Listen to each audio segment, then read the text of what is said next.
السلام علیکم ناظرین، میں ہوں ریاض الحق اور آج پیر کے دن آپ کو تازہ ترین صورتحال مختلف ذرائع سے ہوئی گفتگو ویکینڈ پہ اور تمام چیزیں آپ سے شیئر کریں گے، جس میں کچھ سوالات کے جوابات، خاص طور پہ بہت سے دوست جو سمندر پار رہتے ہیں، جو بہت سے پاکستان میں ہیں، ہر شخص کے ذہن میں یہ سوال ہے، نمبر 1 کیا انتخابات جلد ہونے کا امکان ہے، اور اس کے علاوہ جو موجودہ سیاسی صورتحال ہے یہ کس نہج پر جا رہی ہے۔ تو آج ہم کوشش کریں گے کہ مختلف جو لوگوں سے گفتگو ہوئی ہماری ویکینڈ پہ اور اس پہ کیا اس کی اپڈیٹ ہے، انشاءاللہ اس پہ آپ کو ایک بریف سی ویڈیو میں آپ کو بتائیں گے۔ تو سب سے پہلے آپ کو بتا دیں کہ اس سوال کا جواب کہ کیا جلد انتخابات ہونے والے ہیں، میں آپ کو چند حقائق بتاتا ہوں اور اس کے بعد آپ خود ہی اس کا جواب جو ڈھونڈ کے نکال سکتے ہیں اس گفتگو سے۔ تو سب سے پہلے ہم دیکھ رہے ہیں کہ جو شہباز شریف کی حکومت ہے انہوں نے سخت ترین فیصلے کیے اور ایسے فیصلے کیے کہ جو باقاعدہ طور پہ کسی بھی حکومت کے لیے تباہ کن ثابت ہو سکتے ہیں، سیاسی طور پہ بھی اور معاشی طور پہ بھی۔ لیکن ہم نے دیکھا اور ایسے وقت پہ جب آپ کا تقریباً 6-8 مہینے بعد یا سال بعد اگر الیکشن ہونے والا ہے تو کوئی بھی سیاسی حکومت کم از کم اس قسم کے فیصلے نہیں کرتی۔ تو ایک اس طرح کے فیصلے کرنا اس چیز کی غمازی کرتا ہے کہ یہ لانگ ٹرم گیم کھیلنے جا رہے ہیں، حکومت کرنے جا رہے ہیں یا گیم کھیلنے جا رہے ہیں، یا فی الحال یہ کہیں نہیں جا رہے۔ ایک یہ اس چیز کی غمازی کرتا ہے۔ دوسرا ہم نے دیکھا کہ باقاعدہ طور پہ اداروں نے مکمل طور پہ جو موجودہ حکومت ہے اس کا ساتھ دینے کا فیصلہ کیا ہے، اور وہ کسی طور پہ عمران خان کے پریشر میں یا وہ جو نیوٹرل کے جو تانے ان کو ملتے ہیں عوام کی طرف سے، پی ٹی آئی کے جو لوگ ہیں ان کی طرف سے، وہ کسی طور پہ ہم نے نظر نہیں آ رہا۔ اور ہم نے دیکھا کہ گورنر پنجاب اور پرائم منسٹر شہباز شریف صاحب ابھی تک کوئی بھی دانیال عزیز صاحب سے ملنے نہیں گیا، لیکن آرمی چیف پھولوں کا گلدستہ لے کے دانیال عزیز صاحب کے پاس گئے اور جو بیمار تھے۔ تو ظاہر ہے یہ انگریزی میں جسے کہتے ہیں ٹو میک اے اسٹیٹمنٹ، تو یہ باقاعدہ ایک میسج تھا، ایک اسٹیٹمنٹ تھی جو انہوں نے باقاعدہ طور پہ درج کروائی، اور مخالفین کو جو فوج پہ تنقید کر رہے ہیں، خاص طور سے P T I, Imran Khan اور اس کے جو سارے سپورٹرز اور ووٹرز ہیں، ان تک یہ پیغام تھا کہ ہم کہیں نہیں جا رہے، ہم موجودہ حکومت کے ساتھ ہیں۔ اور اس کے علاوہ باقاعدہ طور پہ اب 1 جولائی سے ایک مہنگائی کا ایسا طوفان آنے والا ہے جس کو روکنے والے شاید کوئی روک ہی نہیں سکتا۔ سب سے پہلے ہم دیکھیں گے کہ 7 روپے تقریباً بجلی کی جو قیمت ہے وہ مہنگی کی جائے گی، شاید قسطوار ہو جائے 3 روپے 3.5 روپے، لیکن یہ ہے کہ یہ مہنگی کرنی پڑے گی، اور یہ 1 سے 2 ماہ میں 7 روپے فی یونٹ ہو جائے گی۔ تو تقریباً ایک جو عام یونٹ ہے وہ جو گھریلو استعمال کے ہوتے ہیں وہ 26 روپے تک پہنچ جائے گا۔ اس کے بعد ہم آتے ہیں کہ گیس کی قیمتوں میں تو اضافہ ہوگا ہی ہوگا 45%، اور اب 1 جولائی سے پیٹرولیم لیوی میں بھی اضافہ ہوگا، اور جو جی ایس ٹی ہے اس میں بھی اضافہ ہوگا۔ تو اس میں یہ باقاعدہ طور پہ ان کے ساتھ طے ہوا ہے کہ 10 روپے تو کم از کم لیوی لگایا جائے گا۔ تو یہ تقریباً 30 سے 34 روپے کا اضافہ بنتا ہے جو 1 سے ہونے کا امکان ہے، اگر آئی ایم ایف کی ان تمام شرائط کو مانا جائے، کیونکہ تازہ ترین اطلاعات یہ ہیں کہ آئی ایم ایف نے کہا ہے کہ ہم آپ کو جو پیسے کچھ ارب ڈالر دینے ہیں وہ ہم تب جاری کریں گے جب تک بجٹ پاس نہیں ہو جاتا، کیونکہ ہم نے دیکھا کہ بجٹ کے شروع میں جو کچھ کہا گیا 3-4 دن پہلے مفتیٰ اسماعیل صاحب نے بہت سی چیزوں کو رد کر دیا، کیونکہ آئی ایم ایف نے کہا کہ جو آپ نے ٹیکس چھوٹ دی ہے اور جو ریونیو ٹارگٹ رکھا ہے وہ بہت زیادہ ہے، بہت کم ہے، لہٰذا اس کو زیادہ کیا جائے، اور جو ٹیکس چھوٹ ہے وہ ختم کی جائے، جو آپ نے 1 لاکھ تک رکھی تھی۔ پھر ہم نے دیکھا کہ 1 سے 2 لاکھ جو تنخواہ لیتے ہیں ان کے لیے بڑا نامنل سا وہ رکھا گیا تھا، 2,000 روپے یا 2,500 روپے تک، اس کو بڑھا دیا گیا، 15,000 روپے تک وہ ٹیکس دیں گے ماہانہ۔ تو یہ ایک باقاعدہ طور پہ ایک چیز ہے جو ڈکٹیٹ کروائی گئی آئی ایم ایف سے۔ تو آئی ایم ایف اعتبار بالکل کرنے کو تیار نہیں ہے انٹل اینڈ انلیس بجٹ پاس ہو جائے، تو باقاعدہ طور پہ وہ کہیں گے کہ ہاں ہم نے جو شرائط رکھی تھی اس کو اس حکومت نے مانا ہے، قبول کیا ہے، اب ہم ان کو یہ پیسے جاری کرتے ہیں۔ تو ناک سے باقاعدہ لکیریں لگوائی گئی ہیں، اور کئی ذرائع کا یہ کہنا ہے کہ اس میں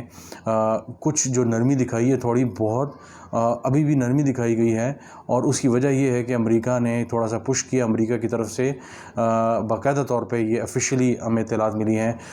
جو فائنانس منسٹری ہے ان کی طرف سے، کہ جو یہاں سے پرائم منسٹر وغیرہ ہیں، اور ایون کہا جا رہا ہے کہ شاید ملٹری کی طرف سے بھی امریکہ کو آئی ایم ایف کے معاملے پہ سافٹ ہونے کا بتایا گیا. تو اس سے اندازہ لگایا جا سکتا ہے, جیسے میں پہلے بھی ذکر کرتا ہوں, کہ آئی ایم ایف ایک ٹول ہے جس کو یہ استعمال کرتے ہیں پریشر کرنے کے لیے, پریشرائز کرنے کے لیے ایسے ملکوں کو جن سے انہوں نے اپنی مرضی کے بہت سے کام کاج لینے ہوتے ہیں. میں اس عمران خان کی اس کنسپیریسی میں نہیں جاؤں گا, لیکن اوور آل دنیا میں آئی ایم ایف جو ہے, یہ ہیومن رائٹس واچ ہے, یہ اس طرح کے بہت سے ادارے ہیں ریلیجیس فریڈم کے حوالے سے, اور یہ بہت سے ایسے ادارے ہیں جن کو باقاعدہ طور پہ ان کی ریٹنگ اور یہ ان چیزوں کو اوپر نیچے کر کے استعمال کیا جاتا ہے. ایف اے ٹی ایف بھی اس میں شامل ہے. خیر, اب آتے ہیں اس دوسری طرف. تو سعودی عرب کے ساتھ جو کچھ $1.5 کی جو ڈیفرڈ پیمنٹ جسے کہتے ہیں کہ بعد میں ان کی ادائیگیاں ہوگی, اس پہ تیل ملنے کا, ادھار پہ تیل ملنے کا امکان جو ہے وہ بڑھ گیا. اب وہ دگنا ہونے کا امکان ہے, $3 ارب, کیونکہ سعودی عرب ابھی اتوار کے دن ہم نے دیکھا کہ جنرل باجوہ جو تھے وہ گئے ہوئے تھے, اور محمد بن سلمان نے ان کو باقاعدہ طور پہ ایک بڑا ایوارڈ ہے جو اپنا سعودی عرب کا وہ ان کو دیا ہے, ان کو باقاعدہ ایوارڈ کیا گیا ہے. تو اس کا مطلب ہے کہ شاید کچھ برف پگھلنے کا امکان ہے کہ اس حکومت کی کریڈیبلٹی پہ تو نہیں ہے, لیکن چین سے بھی سمہاؤ اطلاعات آ رہی ہیں کہ جو لون وغیرہ کروانے میں باقاعدہ طور پہ ملٹری نے کردار ادا کیا. جو $3 بلین جو تقریباً آئے ہیں پاکستان کے بینکس میں جو لون ہے, اور اسی طرح آئی ایم ایف سے بھی ہم نے دیکھا اس میں ملٹری کا رول تھا, اور اسی طرح سعودی عرب سے بھی ملٹری کے رول کے تحت ہمیں ڈیفرڈ پیمنٹ کے تحت ہمیں $3 ارب کے جو تیل ہے وہ مل جائے گا قسطوں میں, اور وہ ادھار پہ ہوگا, تو ہم آرام سے اس کی پیمنٹس کر سکیں گے. یہ ایک, تو یہ ساری ڈیولپمنٹس بتا رہی ہیں کہ فی الوقت کسی بھی طور پہ اگلی انتخابات کا جو امکان تھا وہ فی الوقت دم توڑ چکا ہے, اور معاشی جو سچویشن کی بہتری ہے اس کا آئی ایم ایف کے لون سے بڑا تعلق ہے. آئی ایم ایف کے لون کی اب پوری امید ہے کہ تقریباً وہ آئندہ سے 1 ہفتے میں آ جائے گا, کیونکہ پہلے 2-3 دن کہا گیا, لیکن اب باقاعدہ طور پہ آئی ایم ایف کی طرف سے کنوے کر دیا کہ جب تک بجٹ پاس نہیں ہوتا ہم آئی ایم ایف جو ہے وہ آپ کو لون نہیں دے سکتے اس طرح. تو ظاہر ہے کریڈیبلٹی کا, حکومت کی فائنینشیل سچویشن اس وقت اتنی ٹف ہے کہ وہ کسی طور پہ بھی کوئی بھی ڈیسیجن لے سکتے ہیں, اور آئی ایم ایف جو ہے وہ اس قسم کا کوئی سو کال خطرہ مول لینے کو تیار نہیں ہے. تو ناک سے لکیریں بھی نکلوائی ہیں, عوام پہ بوجھ بھی پڑے گا, سیلریڈ کلاس پہ مزید بوجھ پڑے گا. ایک سپر ٹیکس آیا گیا ہے, لیکن اب ظاہر ہے اس پہ عمل درآمد کتنا ہوتا ہے یہ بھی دیکھنا ہوگا. تو آپ نے بظاہر دیکھا کہ یہ ساری چیزیں جو میں نے آپ کو گنوائی ہیں, اور ہم نے دیکھا, اور ایک ہنٹ میں آپ کو دیتا جاؤں کہ آئندہ کا جو لائحہ عمل ہے وہ کس طرف جا رہا ہے. کہ ہم نے بلدیاتی انتخابات میں دیکھا, کل جو ہوئے تقریباً 1 درجن سے بھر جو اضلاع میں بلدیاتی جو انتخابات ہوئے, 2500 کے قریب جو سیٹیں تھیں وہ لی ہیں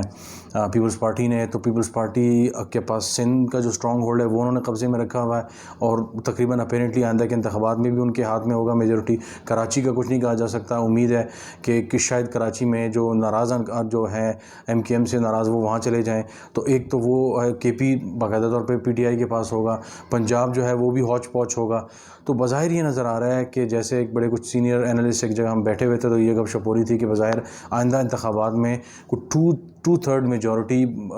یا کم از کم میجورٹی, کلیئر میجورٹی نظر نہیں آ رہی, اور ایک ہنگ پارلیمنٹ جسے کہتے ہیں, مخلوط حکومت ہوگی جس میں مختلف قسم کی پارٹیاں اکٹھی ہو کے ایک حکومت بنائیں گی. پی ٹی آئی کا اس میں کیا رول ہوتا ہے, کیونکہ اس وقت پی ٹی آئی بالکل تنہ تنہا ہے, صرف ایک جماعت اسلامی ہے, وہ تو کسی کے ساتھ بھی نہیں ہے. جو میجورٹی بڑی پارٹیوں کا ذکر کیا جائے تو پی ٹی آئی جو ہے وہ علیحدہ ہے, باقی سب پارٹیز ایک علیحدہ ایک طرف ہیں. تو اس سچویشن میں آئندہ انتخابات میں کس قسم کے اتحاد بنتے ہیں, کیا ہوتا ہے,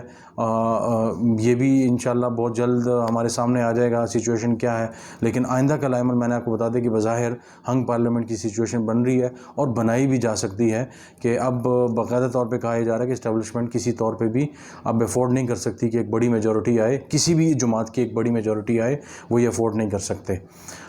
تو اب تک کے لیے اتنا ہی, انشاءاللہ آپ سے دوبارہ ملاقات ہوگی. بہت شکریہ.